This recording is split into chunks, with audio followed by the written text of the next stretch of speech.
Centani, and welcome to Godfather Minute. I am Alex Robinson. And I am Andy Robinson. Together, we make up the Godfather Minute Brothers. And we're here to talk about minute 111 of the Godfather. 11111. 111. The binary episode. This is it. Alex, e minuto. E minuto. Numero. I have to practice this one myself. 110. 110. Oh no, that was. You know what? I gave you the wrong one last week. Sorry, we're gonna have to go back and record. That explains so much. All week long, I've been going to Italian bakeries and ordering 111. I've been ordering 110 things, and they keep giving me 111 muffins. Sorry, I'm so sorry. You know how much cannoli I have to go through now? Oh shoot! Oh, you know what? I'm gonna make an offer you can't refuse. Yeah. I'm gonna buy all that extra cannoli, and I'm gonna serve it at my daughter's wedding. Wait a minute. You trying to tell me that you're gonna buy out every single one of my cannolis? We're gonna match the purchase of the cannolis dollar for dollar with the Teamsters. Wow, 3 classic lines. Yeah, it was seamless. I realize we really don't do that much. I think we have some lines that we have go-to lines, but we don't try to string them together like that. Yeah, we should try to do that. That was really fun. Yeah. Let's do that now that we're 111 minutes in. Let's start over here. Let's start over. You ready? Yep. Godfather Minute. Today we're talking about minute 111. Mm-hmm. And it's pretty straightforward. Mikey and Apollonia got married, and they parade around Sicily. That's right. And that's it. All right. Godfather Minute. So you want to rate it? I have a question for you before we do that. Before we rate it.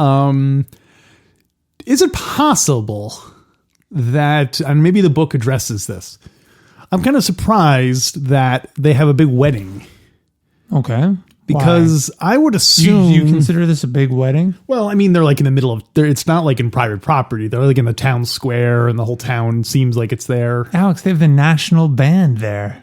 That's huge. Well, all the more reason, because you figure if Don Tomasino has connections still in the United States, there must be other mob people who have connections with America. And it seems like Michael Corleone getting married in the town square would kind of be like, whoa, that would kind of attract attention. So wait a minute. Are you trying to tell me that other crime families have informants or family members themselves who might be present at this wedding or witness it, and therefore give...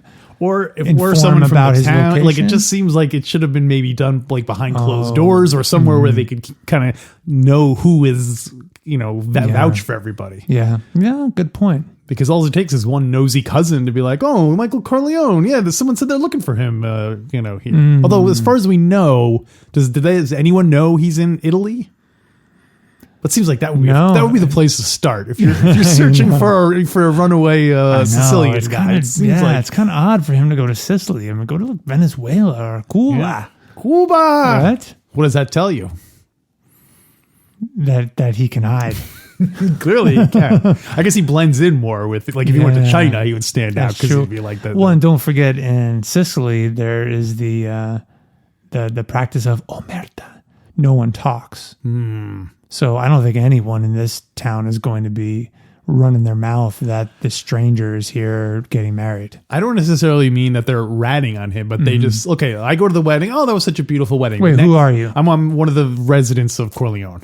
Okay. But you're not related to the family. I'm not related to the family. Okay. Next week, I go visit my cousin who lives on the other side of Sicily. Oh, we went to this lovely wedding the other day. This little American boy, Michael Corleone, he got married. Oh, well, I don't think people know he's Michael Corleone. Well, okay, but they know he's an American, I assume. So, there's an Yeah, American guy. probably. And how would they would have had to set his name during the ceremony and everything. They can't, the priest isn't going to go, do you, Apollonia, take a unnamed American guy? Just like in the christening scene later, it's like, do you? Yeah, Maybe they change his name for that. Maybe they change his name for that. Yeah, maybe. Do you? What name would he give them? He should use like one of the names from back home. Oh, an alias. Yeah. Yeah. What an alias. Like, do you, Frankie Five Angels, take Apollonia? It's a technicality in a weird way. Frankie Five Angels is technically married to Apollonia because Michael used his name. His social security number and his name. That's why the Corleone house ends up going to Frankie Five Angels. Oh, they wanted it in the family. Yeah. Yeah. I was always glad when this house went to you, Frankie, because you're still family. And that's why he was upset about the lack of Italian musicians, because at his wedding, it was all Italian musicians. Well, no, and that's also why he was wearing the black band on his shoulder, because Apollonia died. It wasn't just old man Clemenza. He just learns about Apollonia's death at the communion. Yeah. Where's my wife? Anyway, so that was it. Just that. Yeah, interesting. Because they find out somehow that he's there, because Fabrizio tries to kill him. Yeah, so maybe that's how they find out. Maybe. Yeah. I still find it hard to believe that. I love how we're getting a lot of mileage out of this, by the way, because the minute's kind of slow. Yeah. I find it hard to believe that some guy in the town of Corleone or wherever they are, where they get married, would go across Sicily and start talking about this wedding in the town. Well, I don't know. Do you think people go to weddings every deep. day? You don't think if I went to my spinster aunt on the other side of town, I was like, oh, I went to this lovely wedding. Of course, a wedding is going to come up in like. But if she's your spinster aunt, then you're in that family, and you're not going to start just talking to strangers about someone in your family getting married. Yeah, but it's not my family. I thought you said it was your spinster aunt. No, I'm talking to a member of my family, but I'm not related to Michael Corleone or any of them. I was in my window looking down, and I saw the whole wedding going on. I don't know. I didn't know anything about who this person was until they said, I heard him talk, and he definitely spoke with an American accent. We don't see many Americans around. You're right. Here. Maybe that is how it's eventually discovered. Someone observed it. The book doesn't say. It doesn't yet. Maybe his in the name would have to go scene. like in the some records. There must be some kind of records at the church or whatever. Oh, records in Sicily? No records. I think no records. Yeah. There are no written records, Michael. If there were, they could prove that you're getting married to Apollonia. That's when Frankie Five Angels. Oh, that's like Senator Geary. He's like, the name on the marriage certificate is Frankie Five Angels, but the real one. No, who's the one talking? Who says? Is it Hyman Roth? Oh no, it's Johnny Ola. Sorry. In Godfather 2, Michael meets with Johnny Ola, and he's trying to buy out the casino. And he says, "Our old friend in Havana will support you. The names on the licenses are two lawyers from Beverly Hills, but the real owners are." So that's kind of like Michael's marriage certificate. Ah, I see. It's really Frankie Five Angels on the marriage certificate. That I could see happening. That if they used a fake name, it'd be funny if it was like whatever the Sicilian version of like John Doe is, like the generic kind of name. Or he's like, my name is Babe Ruth. Do you, Babe Ruth, take Apollonia, the hill lady, to be your wife? Oh, that's great. Or what if he used something that was an anagram of Michael Corleone? Oh, do I have my Michael Corleone anagrams? Let me look it up. Let me look through my We may notes. have done that a couple weeks ago. Yeah. But that'd be funny. It's purposely there as a sort of a clue. A clue if someone's smart enough. I did not do one for Michael Corleone. Okay, we'll do it next time. We forgot to answer last week too. Oh, we did have a question. What was it? The African instrument that goes.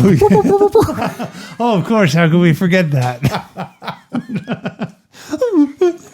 That was on Paul Simon's Graceland a lot. Yeah. You're like hyperventilating as you try to do it. Yeah. It's hard because you can't really breathe. It's like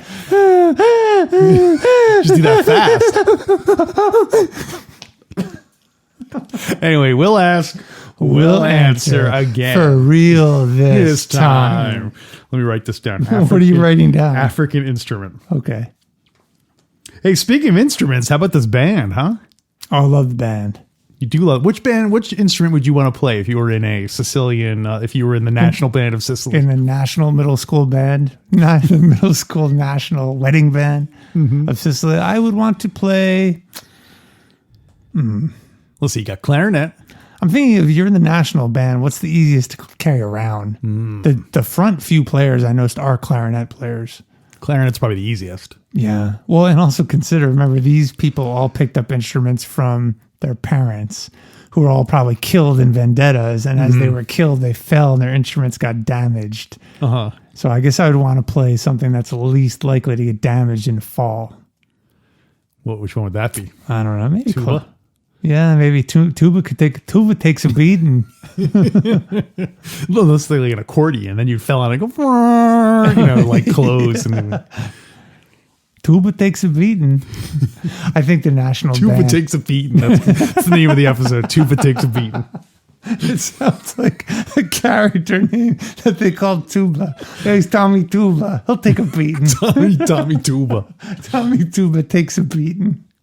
No G at the end of that, right? Beaten. Oh, yeah. Never a G. Not even an apostrophe. Here's something interesting. Oh, it's one more thing about the band. Sorry. Yeah. So dumb.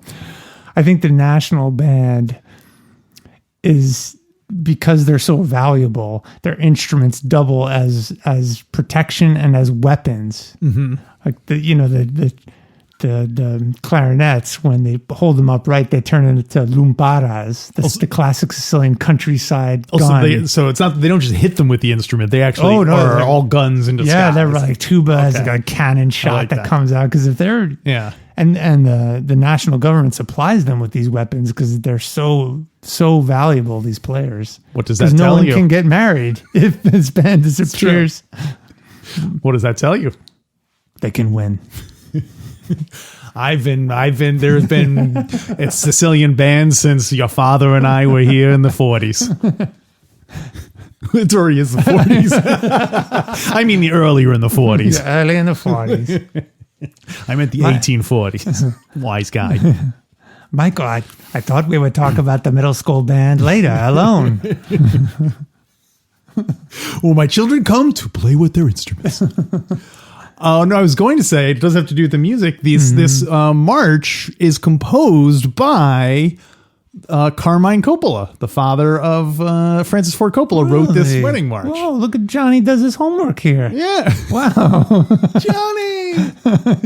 Johnny does his homework. So Tommy Tuba takes a beating and Johnny does his homework. It sounds like a kid's rhyme.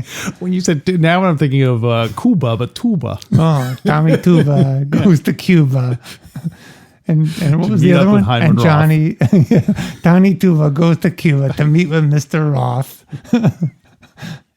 So that's Francis Ford Coppola's father. So was he a musician and songwriter? Yeah, remember we saw him playing piano in the montage of all the during the war, when the war started. I asked if he was a musician because the song, as you noted in the previous minute, is pretty terrible. I wonder if that's like a passive aggressive thing on on Francis Ford Coppola's part. He uses his father's music, but he uses like the worst musicians possible.